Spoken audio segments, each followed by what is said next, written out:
Any questions?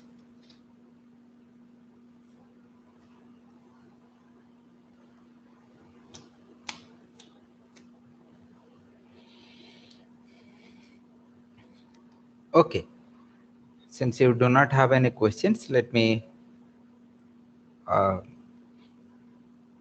continue from the Hall's theorem. Actually, last time we were talking about Hall's theorem. Hall's theorem was for getting a bipartite maximum matching in a bipartite graph. Okay. Acha, so before maybe I can I mean last time I told the proof. I do not know whether you followed it or not, but I can tell something now also. See, if you have assume that I have a graph, bipartite graph. Okay. So do not think as human beings, but just think like what could be a step for the computer, for the, I mean, from the point of view of algorithm. So assume that here is a matching. Achha, there are certain matchings means what? Now these are some edges that do not share any endpoints. There may be more vertices and more edges from here and there. There may be, okay, more vertices, more edges. There could be, okay. Some more edges are there. I am not showing right now. This is a matching, so it has only 3 edges. When we are talking about a matching, so the term like matched vertices, so this means the vertices that are involved in matching. Okay, so these are like A, B, C, D, E, F. These are the vertices that are, so these are like, sometimes people say matched vertices. Similarly, non-matched or unmatched vertices.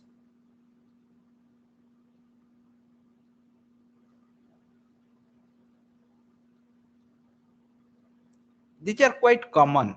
I mean, nobody would even explain it is self-explanatory. It would mean that all other vertices. Okay. Now suppose that I have a matching M. I have a bipartite graph. I have only shown you 3 edges. There are many vertices, many edges. There are, I have not shown all the edges. Okay.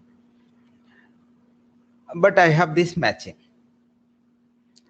And assume that there are 2 unmatched vertices, X, Y. X in A and Y in B. I have 2 unmatched vertices. X, Y are 2 unmatched vertices. Okay, fine. And suppose that you have a path like this. X goes to D, then D goes to A,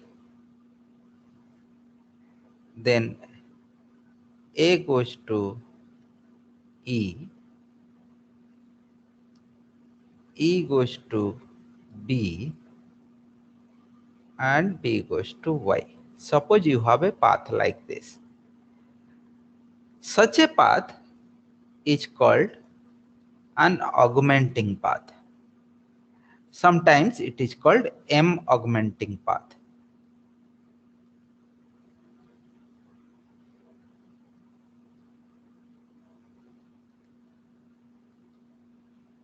Okay, what is it? Now X to D, that edge, it is a non-matching edge, because D to A is actually a matching edge. You cannot have two matching edges, incident on the same vertex. Similarly, this is a matching edge. So what it is having? Now starting from a unmatched vertex, okay, ending at a unmatched vertex, but the path is non-matching, matching, non-matching, matching, non-matching. Such a path is called an M augmenting path. If you have, assume such a path is there.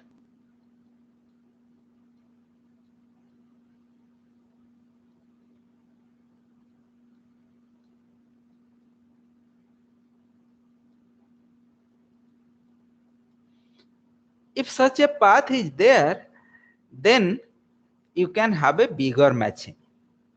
Bigger, in terms of the size. So what you have to do, now you have to drop the matching edges that are here and convert the non-matching edges into matching. So earlier, what was your matching? Now my matching was consisting of three edges: AD, BE, and CF. These were my edges. Now what it is suggesting? Now it is suggesting that you consider this one. M dash is M minus whatever matching edges are there in the augmenting path. So augmenting path contains DA and EB. So that set minus.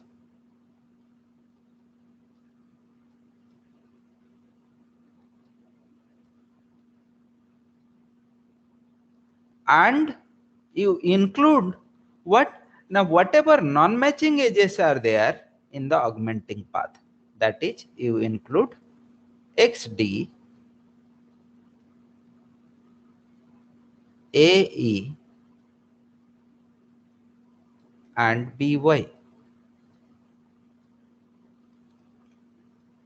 So what will happen is that XD, so what you have actually, this is XD,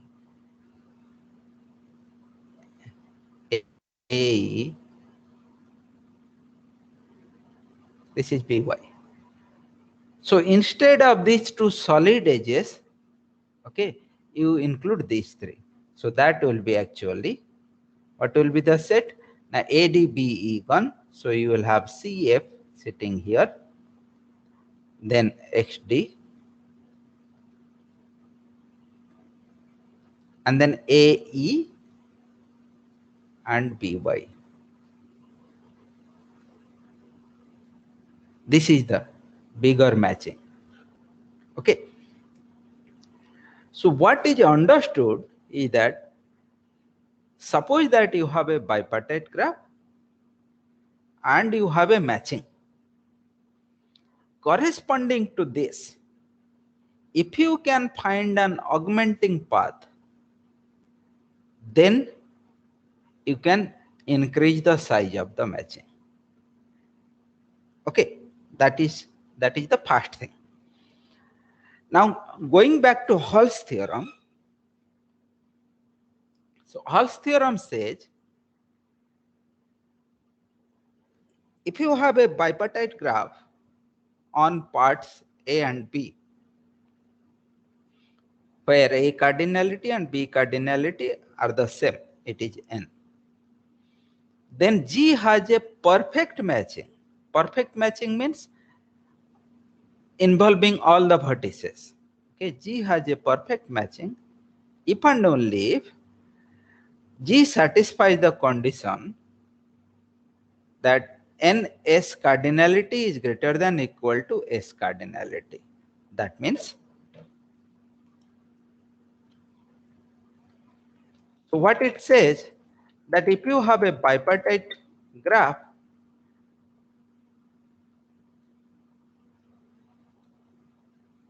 A, B, they both have the same cardinality, and you have a subset S over here, and its neighbors of S over here. Now, if NS cardinality is always greater than equal to S cardinality for all subsets S of A, then this bipartite graph will have a perfect matching. This is if and only if. Okay. Now, if it has a perfect matching, then it is easy to see that NS cardinality will definitely be bigger than equal to S cardinality, because if S has 3 points, because there is a perfect matching, one point will be matched to some vertex, and then another will be matched, and another will be matched, because there is a perfect matching. If you are assuming there is a perfect matching, these 3 points will have their matching partners. Okay, so therefore NS will definitely contain at least those matching partners of these points. So therefore NS cardinality will be bigger than equal to that. The converse is more non-trivial to understand, immediately understand. However, it is not so difficult to prove. So assume that, let us say, assume that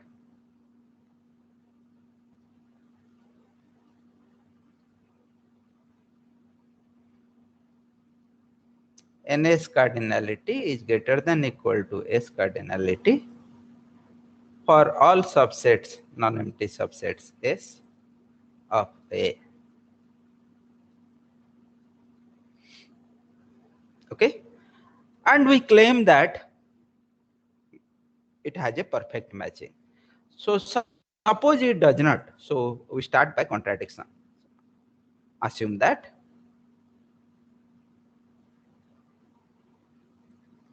G does not have a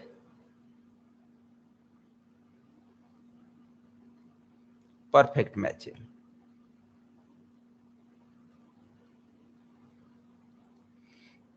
Okay.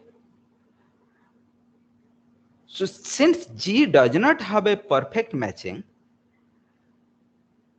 but there will be, when you look at all possible matchings in G, they will be finitely many. There will be finitely many. So there is a maximum matching. You can always get a maximum matching. So let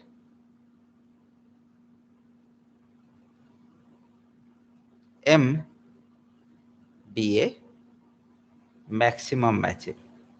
Maximum matching means a matching of maximum size. That is maximum number of edges involved.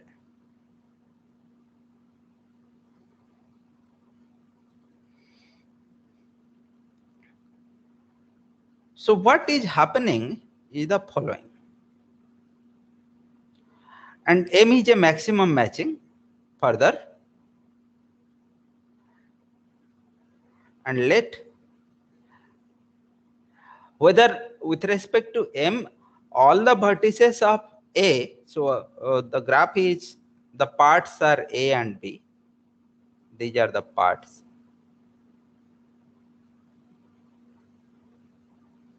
Whether all the vertices of A are matched?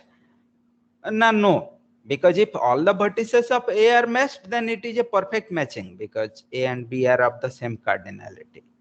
So let X naught belong to A be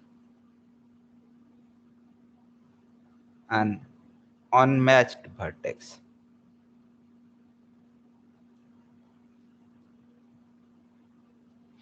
Acha, since let M be the maximum matching, so let me draw the maximum matching over here. So this is AM. AM is the set of vertices of A that are the end vertices of the matching. Okay, they are matched, and BM are the setup. So this is the maximum matching that you have. So you will have to write it in detail that let AM be the set of vertices of A that are matched, and BM be the set of vertices of B that are matched. So you have this. Fine. And where is X naught? Now X naught is here. Unmatched. Similarly, there will be vertices in this side of B, the other side of B. I mean BM complement, if you are looking, there will be vertices. Now look at the condition. The condition is that NS cardinality is greater than equal to S cardinality for each subset, non-empty subset S of A. So first let me take S equal to X naught. Now for S equal to X naught, what it says? It says NS cardinality is greater than equal to 1. S cardinality. So this means X naught will be adjacent to some vertex in B. Okay. Take this as NS cardinality is greater than equal to 1. X naught is adjacent to some vertex Y1 in B. Okay. Now, if Y1 is not in, or let me write, if Y1 is an unmatched vertex, so it will be easier.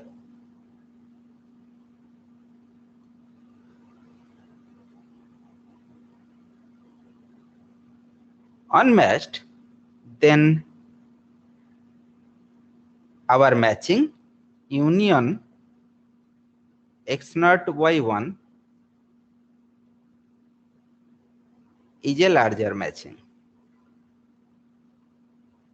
That is, if Y1 belongs to this place, then you can take the edge X naught Y1 and that will give you a bigger matching.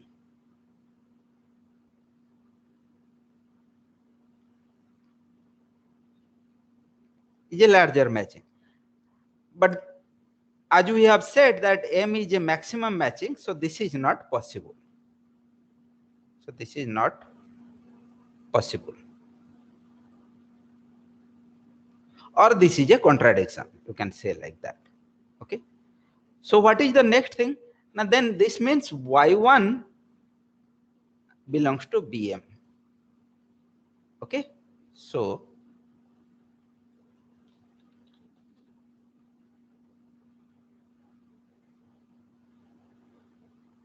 Y1 is, Y1 belongs to BM. That is better.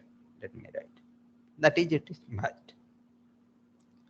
If Y1 belongs to, Y1 is matched, then Y1 must have a matching partner. Okay. Let's call that X1. Let X1 be the matching partner, matching vertex of Y1. So this is X1. Okay. Now consider, so consider S equal to X naught X1. And then same thing. Now NS cardinality. the neighbors of S, that cardinality will be at least 2. Okay. We already know 1 is there in the neighbor. What is that now? Y1. Y1 is there in the neighbor, but you will get one more vertex because NS cardinality is greater than or equal to 2. So write that the same repetition as NS cardinality is greater than or equal to 2. Let Y2 not equal to Y1, of course, be another vertex.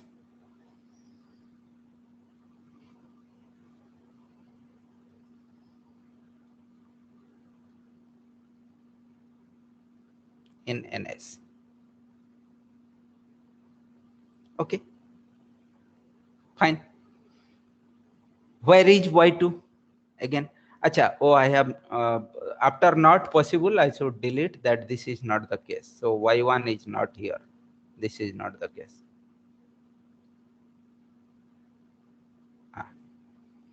So then you ask, where is Y2? Can Y2 be here?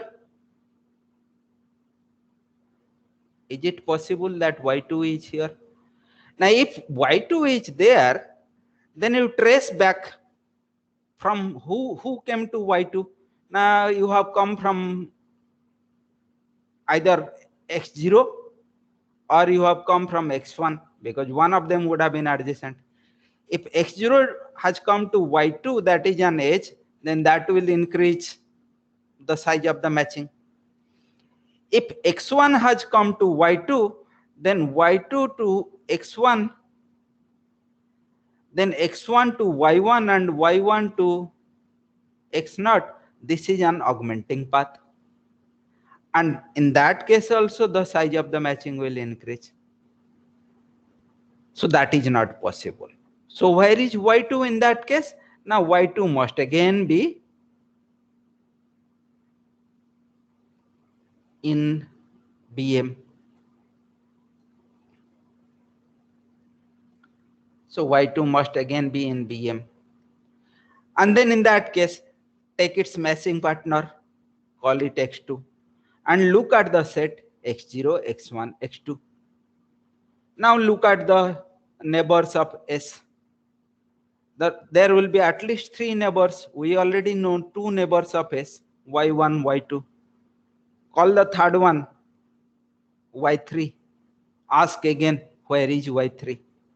If Y3 belongs to this complement part, this part BM complement, if Y3 belongs to BM complement, then we will have a contradiction. We will have a way to extend the matching, increase the size of the matching. If it does not, then Y3 will be there in BM, and therefore we will get a X3, and we will have size of S increasing and increasing and increasing every time it is increasing. But since the graph size is finite, you cannot go on increasing the size of S indefinitely. So therefore, there will come a time when the first time Yk will be here. And if a Yk is here, then you have got an augmenting path. Either X0 will be adjacent to Yk. In that case, this is an augmenting path itself of length 1. Or X0 will go to Y1 and Y1 to X1 and X1 comes to Yk. That will be another. That will be an augmenting path of length 3. Or X1 will go to Y1, Y1 goes to X1, X1 to X2, X1 to Y2, Y2 to X2, X2 coming to Yk. Whatever it is, you will get an. So actually the better way is that you trace back from Yk, because from the beginning you have traveled from X0 and finally you have reached Yk. So you just trace back, your steps. So then you will reach X0. So that will give you an augmenting path. And augmenting path The moment you get an augmenting path, that means the matching, given matching is not a maximum matching. So that is a contradiction.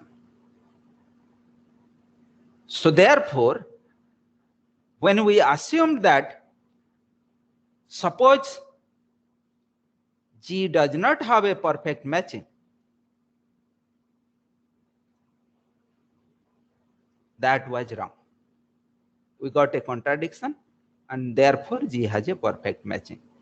Because we assume that the G does not have a perfect matching, and we got a maximum matching and an 1 point x naught over here, then we found a way that since you cannot increase the size of the uh, maximum matching, it forces you to increase the size of the set S indefinitely.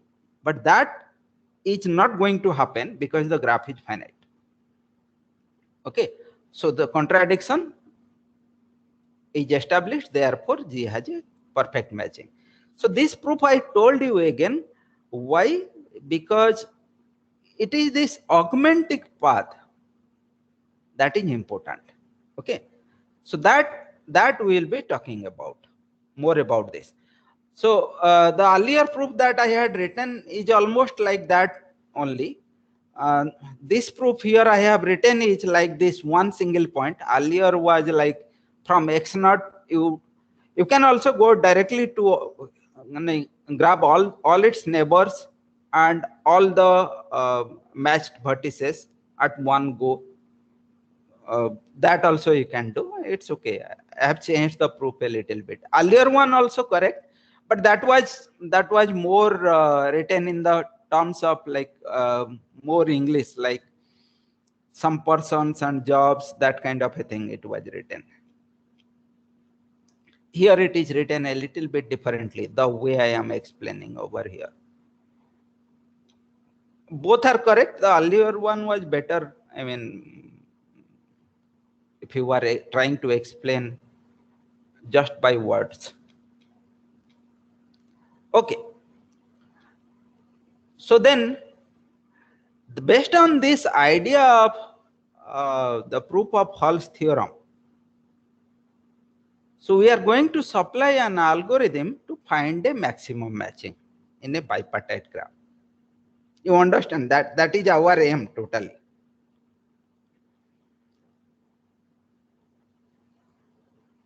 And this involves finding an augmenting path. Okay? So that when you want to increase the size. Okay?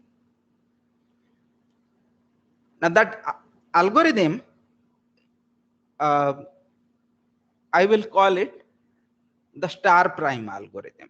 Okay, I do not know what other books call it, but I call it star prime algorithm. It is easier to explain this way. So here what I will do, now I will come to this algorithm. I will explain you step by step what I am doing. Let me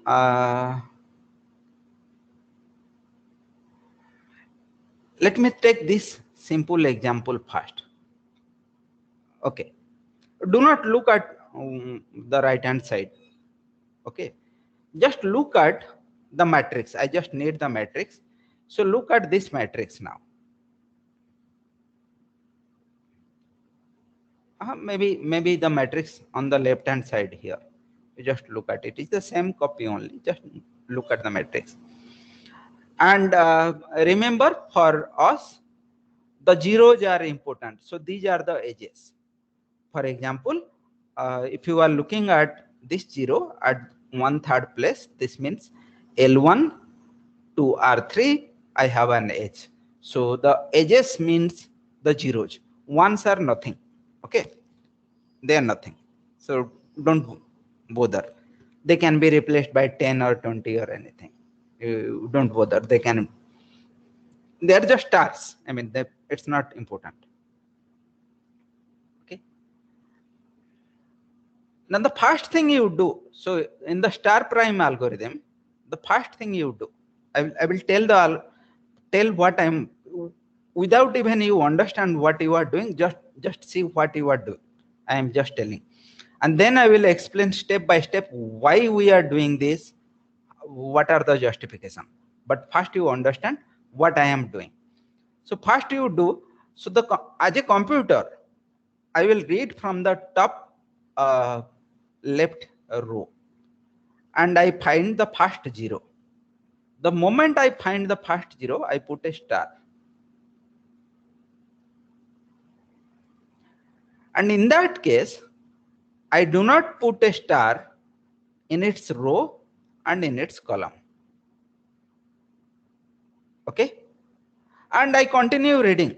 So therefore, first row gone, third column gone. So the next one I will find is second row, second place. I put a star. So that gone. The second row and second column, they are also gone. The next one I will read is this one. So the third row and the first column, that is also gone. So the next one I will be reading is in the fourth row. I will get this.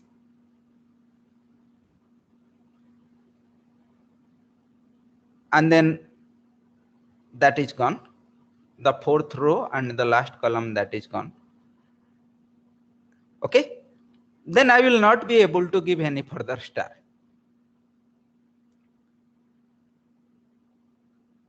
Fine. I read from the top left and row wise,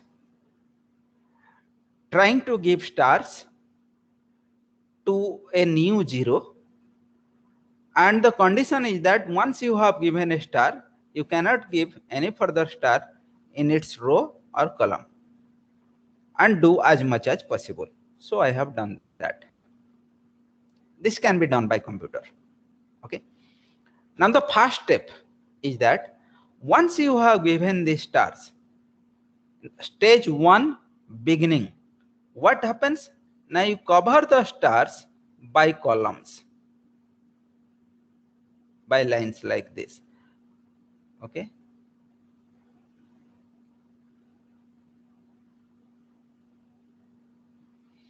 It will look messy. So that is why I better write C1. Okay. For some time for once I will do it. This. And this is covered. And this is covered. So C1, C2, C3 and C6. So I would be writing stage 1.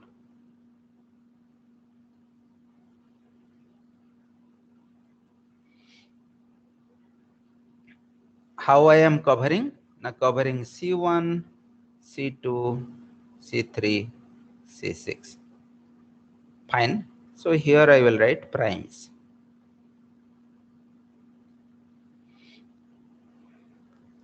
You have covered by columns that way. Next question to ask, is there an uncovered zero? Answer is yes. Again, you read from top left row. Okay. So answer is yes. And what is that? Now it is C15. So you prime it.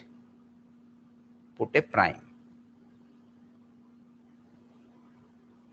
Then the next question you ask, is there a star, zero star in its row? And the answer is yes. Well, if there is a zero star in its row, what you do, you change the column of that zero star and make it a row. So that means what you will do, you will change this column of the zero star and you will make it a row.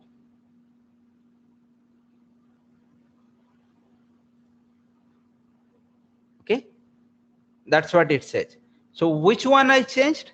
Now I changed C3. So I will write next stage C1, C2. In place of C3, I have taken now R1, C6. These are the 4 lines I have now taken. Okay. Ask the same question. Is there a 0 that is uncovered by the lines? You have 4 lines. Is there a 0 that is uncovered by the lines? You again read, always read from the top left, whatever is, so that northwest corner rule, that kind of a thing. So then, yes, the answer is A23, C23. Let me, because, oh, here I have written A. So since I have written A, so you write A15. This is A23. Then prime it. Ask, is there a star in its row? The answer is yes, there is a star. So in that case, change its column to row. Okay, then what I am going to do? Now I am going to change its column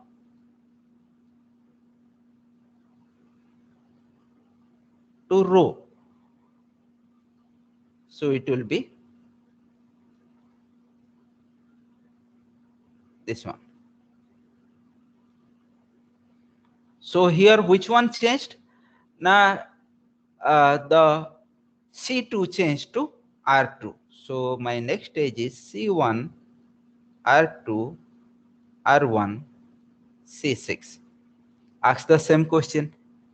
Is there a 0 remaining uncovered? Answer is yes. C34, that is A34. Then you prime it. Fine, I primed it. Is there a star in its row? Now yes, there is a star in its row. Then uncover that column and cover the row. So then in that case, what you will do, you will uncover this column. Do not change the stars. They are permanent. And cover the row. So here, which one I uncovered? Now I uncovered C1 and covered with R3. So I have R3, R2, R1, C6. Again, ask the same question. Is there a 0 remaining which is not covered? Answer is yes. Which one? Now this is A41. A41. You could have taken anything, but I am only going through the way like the computer will read. And if we follow just one, this way, it is easier to explain also, easier to understand also, communicate to each other. A41, prime it. Primed it. Is there a star in its row? The answer is yes, there is a star in its row. Okay, in that case, what do I do? Now change the column to the row. So I change the column to the row.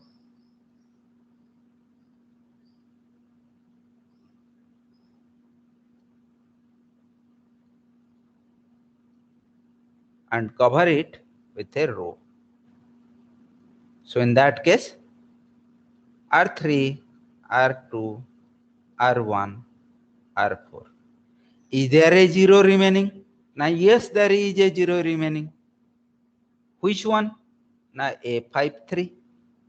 Prime it. Okay, I primed it. A53. Is there a star in its row? Now no, there is no star in its row. Well, then get ready now. There is no star in its row, so you are about to find out an augmenting path. An augmenting path, you will see. So what is it? Acha, by the way, okay, let me first finish it, then I will tell what it is. Okay, there is no star in its row. Is there a star in its column? There is a 0 star in its column. or right on the top, there is a 0 star in its column. Acha, there is a 0 star in its column. Well then, remember in the beginning, every star column was covered by a column itself. The lines, every star was covered by a column line, that kind of a line. So how come you got a 0 here, empty? So in vacant 0 you got, so that you could prime it, na? Oh no, that is because at some previous stage I must have taken away this column cover and converted it to a row in the previous stage. Oh, that, in that case, what you must have got is, in that stars row, there must be a 0 prime. That is this one. So right now we are here. Here is a 0 star in its column. But since this first 0 prime is empty available, it basically means that this column C3, which was earlier there, has been removed, and that has been removed just because of some prime previously that was considered. Fine. So I found the second 0 prime. You call this one first, call this one second. Okay, this is the second one. Now in this 0 prime, you ask, is there a star in its column? No, there is no star in its column. Okay, then I have found a prime star, prime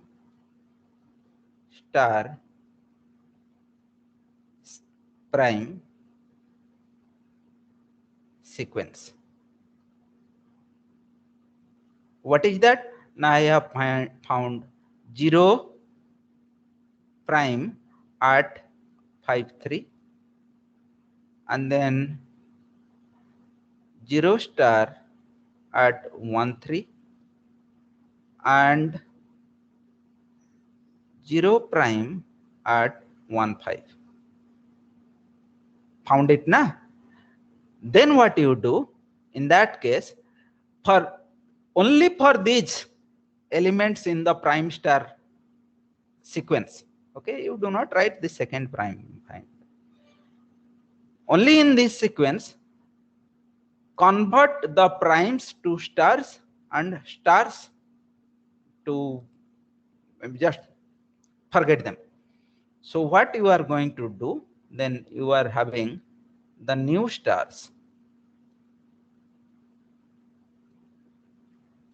are, what are the old stars, by the way? Now the old stars were what were they? Now 0 star 1, 3. This was the set of old star. 0 star 2, 2. 0 star 3, 1. At 3, 1 place there was one, and then there was one at 4, 6 place.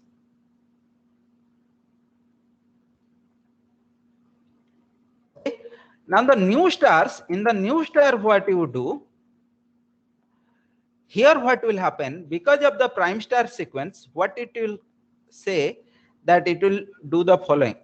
It will give you 0 star 5, 3, and this, the old star 1, 3 will become simple. You can make it a prime, don't worry. And 0 star 1, 5. So what will happen? This will go away, and you will have 2 more stars, 0 star 5, 3 and 0 star 1, 5. So you have got more stars. Okay, so see what has happened. What has happened is the following, and now you remove all the lines and all the primes,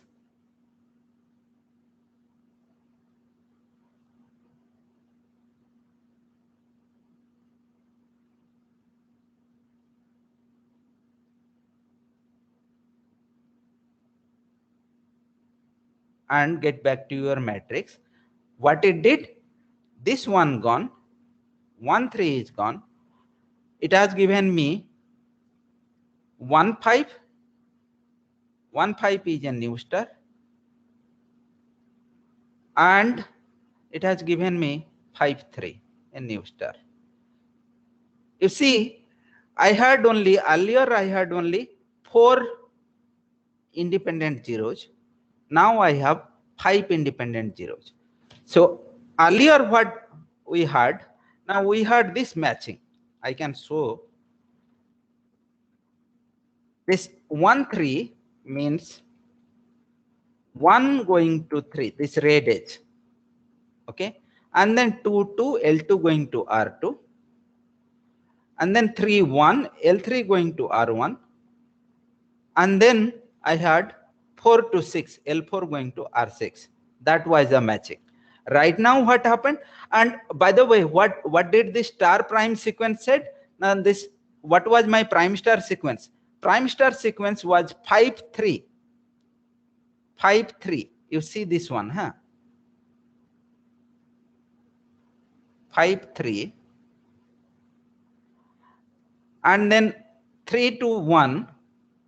You see this one,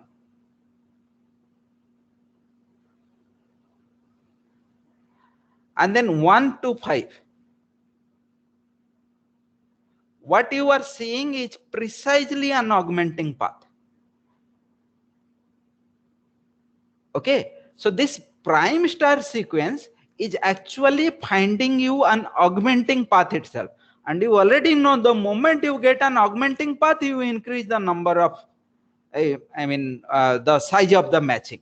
So what it did, as expected, it deleted the matching parts and converted the non-matching edges into matching edges. That's what it did. Okay, so with this as our understanding, I will go to my, if you have any question over here, otherwise I will go back to the algorithm.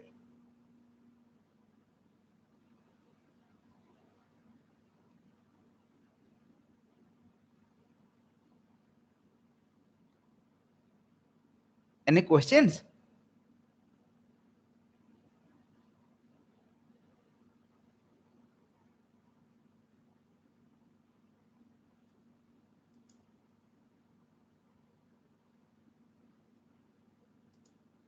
Are you people here or not? Yes, sir. Okay, okay. So shall I go back to then let me go to the algorithm. So what the algorithm says? So algorithm says, so what is that? Now this algorithm is my star prime algorithm, and the idea of this algorithm is to either get an augmenting path, that is a star prime star sequence. Okay, prime star prime alternating sequence, and the stars are the matchings and the primes are the non-matching edges. Or you cover the or somehow conclude that whatever stars right now I have, so let me tell it again, forget everything. What will be my input? Now my input to the computer will be a matrix, 0 1 matrix, let's say 0 1 matrix, fine, square matrix, 0 1 n by n, fine. Zeros are the edges, that's what it will mean, fine. Now at any stage this matrix will have some 0 stars at any stage. In the beginning I told how the computer will assign stars. You can just assign like that, fine. So at any stage it will have some stars, a set of stars, and then the algorithm will have only two intentions.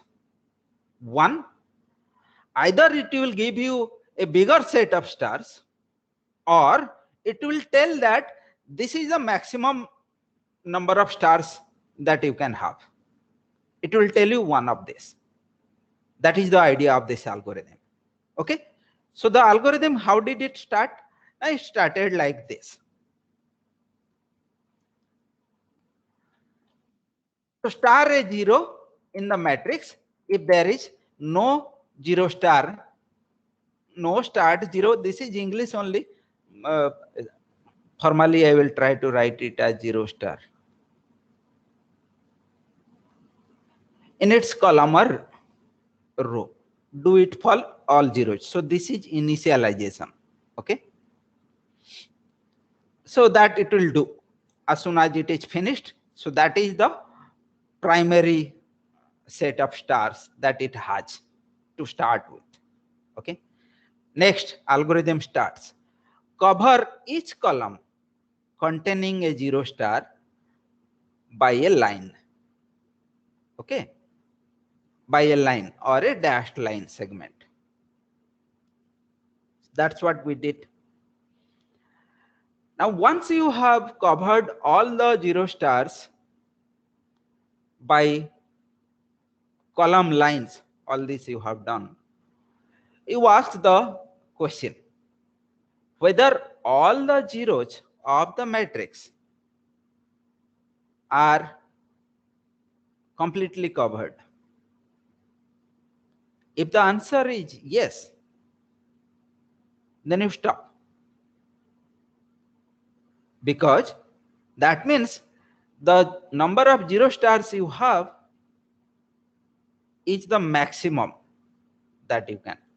See, by construction of the 0 star, in any row you can have only one 0 star, because the moment you have a 0 star, you do not select another 0 star in that row or in that column.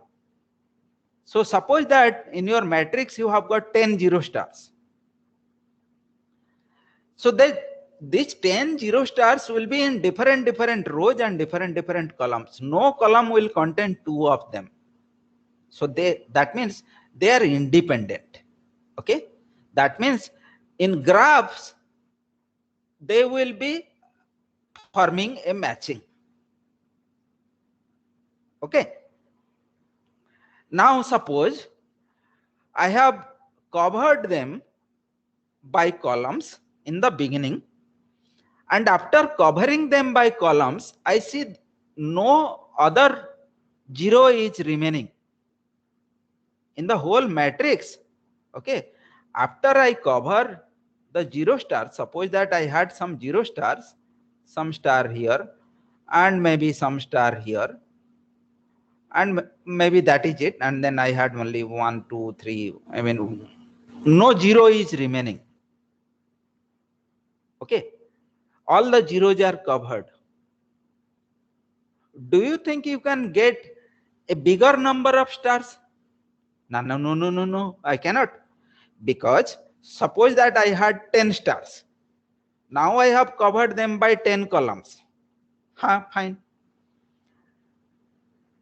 In case, assume by chance, if it is possible, suppose my friend could get 11 stars.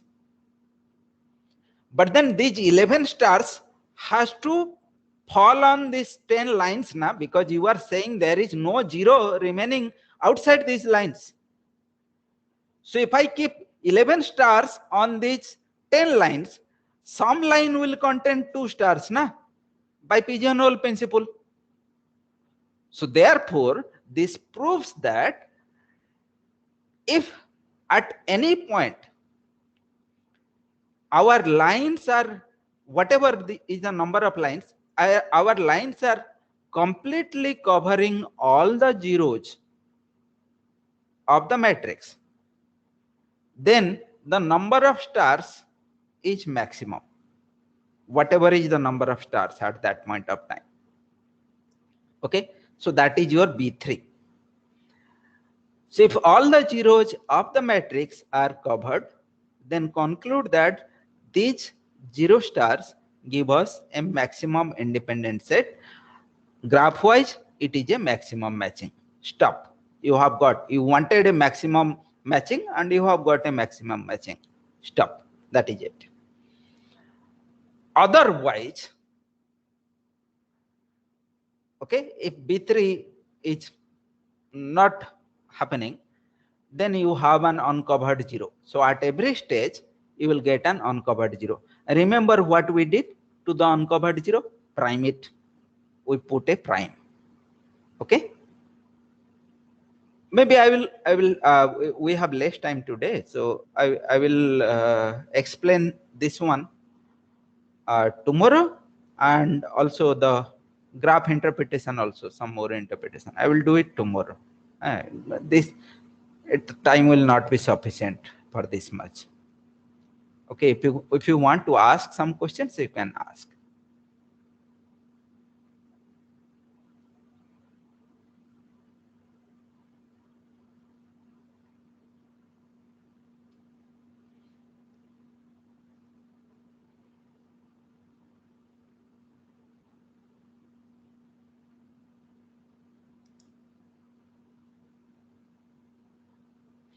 Acha, did you know this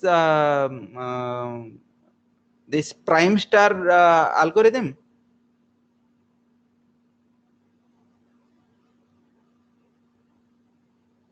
No, Earlier, sir, I don't think so. We Not have been from taught that earlier. okay, so then because like earlier, like somebody said that you people have heard about bipartite matching, so I believe you did not have the algorithm, augmenting path algorithm. Sir, I think we discussed some algorithm using flows or min cut max flow to find Oh, max. okay. I understood. Okay, from the direction of I mean flows, network flows, right? So, Yeah. Okay. I understood. Okay. So like anyway, so this is fine then. I will discuss it. Continue tomorrow. If you have some questions, you can ask.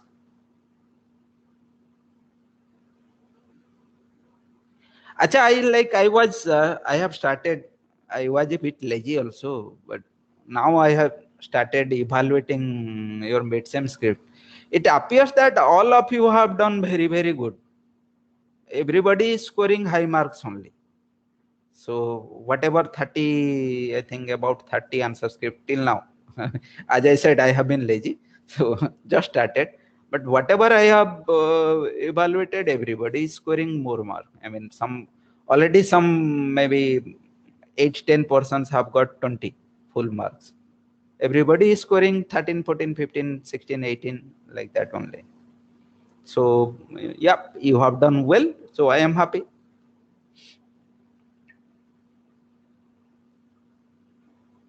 Shall I stop now?